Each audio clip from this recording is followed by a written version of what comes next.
అద్దెకు భార్య.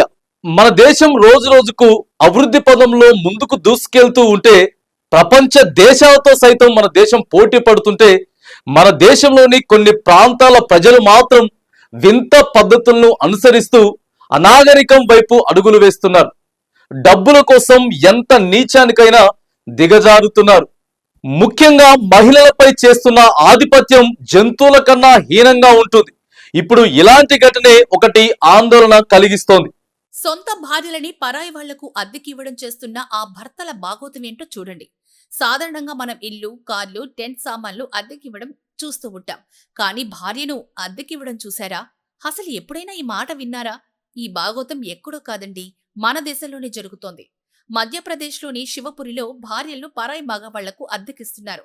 ఇక్కడ 10 నుంచి 100 రూపాయలకు కూడా భార్యలను అద్దెకిస్తున్నారు. ఒక నెల లేదా ఒక ఏడాది ధనవంతులకు వధువు దొరక్కపోతే ఇలా అద్దెకు వేరొకరి భార్యలను తీసుకుంటారు. దీనికోసం ఒక సంత నిర్వహించి సంతలో పశువులను అమ్మినట్లు అమ్మాయిల్ని, ఆడవారిని అద్దెకిస్తున్నారు. పరాయి వ్యక్తి నుంచి డబ్బులు తీసుకున్న భర్త తన భార్యను కాంట్రాక్ట్ మీద ఆ వ్యక్తితో పంపిస్తాడు.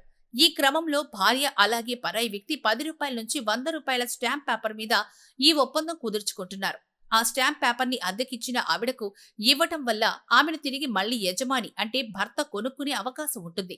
కాంట్రాక్ట్ పీరియడ్ అయిపోయాక ఆ ఇల్లాల మీద ఓనర్షిప్ అనేది మళ్లీ ఎవరైతే డబ్బిచ్చి చెల్లిస్తారో వారికి వెళ్లిపోతుంది. లేదా అంతకుముందు అద్దెకు తీసుకున్న వ్యక్తి ఎక్కువ డబ్బు చెల్లించి కాంట్రాక్ట్ ని రెన్యువల్ చేయించుకుంటున్నాడు.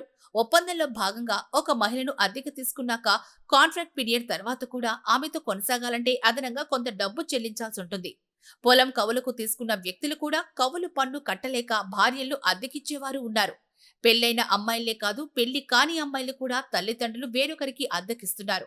మైనర్ అమ్మాయిలకి, పెళ్లి కాని అమ్మాయిలకు అక్కడ డిమాండ్ ఎక్కువ. పెళ్లైన వారి కంటే కూడా 8 నుంచి 15 ఏళ్ల వయసున్న అమ్మాయిలకే ఎక్కువ ప్రాధాన్యతనిస్తారు. 15,000 నుంచి 25,000 మధ్య ఒప్పందం కుదుర్చుకుంటున్నారు. ఎంత వయసు తక్కువ ఉంటే అంత ఎక్కువ డబ్బు డిమాండ్ చేస్తారు కుటుంబ సభ్యులు. ఆ అమ్మాయి కన్య అయి అందంగా ఉంటే ఒక్కోసారి 2 లక్షలు కూడా పోతుంది. ఆ విధంగా ఒకవేళ కన్య కాని అమ్మాయి అయితే వారి స్కిన్ కలర్ బాగుండి ఎంత తక్కువ మందితో గడిపారు అన్న అంశం మీద 10,000 నుంచి 15,000 వరకు పలుకుతుందట.